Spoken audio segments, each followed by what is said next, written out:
Oui, jeune homme. Bonsoir. Bonsoir. Je voudrais savoir en fait comment on sait qu'on est bien dans les plans de Dieu. Comment être convaincu en fait de ne pas se tromper et par rapport à l'appel qu'il a sur nos vies en fait, Ok. sur notre vie. Alors, pour te rassurer, et si quelqu'un te dit que lui, il n'est jamais perplexe, tout ça, là, c'est qu'il est orgueilleux. Voilà. Et, même Paul, le grand apôtre, dans Actes chapitre 16, on nous dit qu'il ne savait pas trop où il en était avec le Seigneur, hein, parce qu'il a tâtonné. Hein.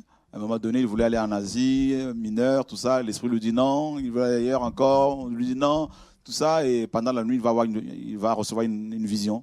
Et voilà. Donc, ça arrive à tout enfant de Dieu, quel qu'il soit, et converti depuis 100 ans ou depuis un mois, d'avoir parfois, se poser cette question-là. Est-ce que Dieu est encore avec moi? Tu vois, non? Je mets la pause en son. Voilà, donc pour te rassurer, moi ça m'arrive très souvent. D'accord. Donc c'est Alors, normal d'avoir des doutes et d'avoir des peurs en fait. bien sûr, c'est humain, ça c'est humain. Beaucoup de gens ont tendance à croire que les chrétiens sont des êtres complètement... oula, c'est pour ça que beaucoup sont hypocrites. Ils font semblant que ça va, tout va bien. Tu leur dis ça va? Ah, grâce à Dieu. Non, non, il faut arrêter un peu avec ce langage-là. Par grâce, hein, par la grâce de Dieu. Non, frère, actuellement ça va pas. Hein? Amen. Je suis beaucoup attaqué. Priez pour moi. C'est simple. Parce que quand tu dis, ça va, tout va bien, grâce à Dieu, ok, lui, il est toujours au top. Donc, il ne va pas prier pour toi. Paul disait, priez pour moi. Hein? Il dit, quand je suis faible, hein, c'est alors que je suis fort. Donc, il a reconnu qu'il était faible parfois. Donc, ça arrive. Tu as des moments où tu vas être requinqué, boosté, rempli de feu. Et là, tu as pleine conviction, tout ça, parce que tout va bien pour toi, parce que tu as reçu un ange qui t'a parlé. Là, et à un moment donné, tu es abattu. Paul disait à un moment donné qu'il était abattu, mais non perdu. Oui. Il était dans un moment de tremblement et de... Regarde, 1 Corinthiens chapitre 2. Les chrétiens super spirituels, là. Hein? C'est pour cela qu'ils veulent à tout prix. Quand on leur dit qu'on est fatigué, on ne peut pas vraiment se... Non, c'est pas possible. Il est pasteur quand même. Oui, mais c'est pas une machine. Hein? Amen. Voilà.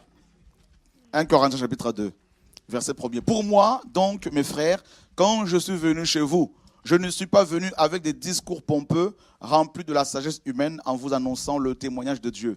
Car je n'ai pas eu la pensée de savoir parmi vous autre chose que Jésus-Christ et Jésus-Christ crucifié.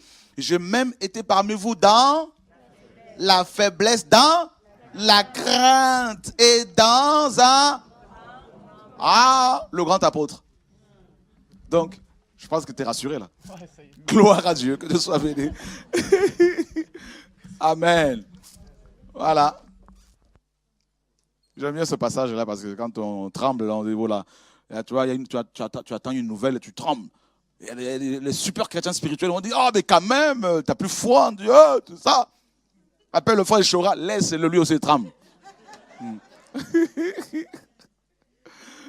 Amen. Ok. De ce côté-ci, voilà. Il y a la sœur là. Merci Seigneur. Hein? T'as vu comment ça aide, hein? Attends. On va encore voir autre chose. 1 Pierre chapitre 2. Verset 11. Je vais le lire pour vous. Mes bien-aimés, je vous exhorte comme étrangers et voyageurs à vous abstenir de convoitises charnelles qui font la guerre à l'âme. Si Pierre a écrit cela, c'est que son âme était tellement bombardée par la convoitise, alors qu'il était marié, hein, qu'il s'est dit, oh mon coco, qu'est-ce qui m'arrive là? Tac! Et sirène qui l'attaquait. Donc, amen. Quelqu'un a dit, on ne peut pas empêcher un oiseau de passer par-dessus nos têtes, mais on peut l'empêcher de s'asseoir dessus pour construire son nid. Donc les pensées impures, c'est comme ça.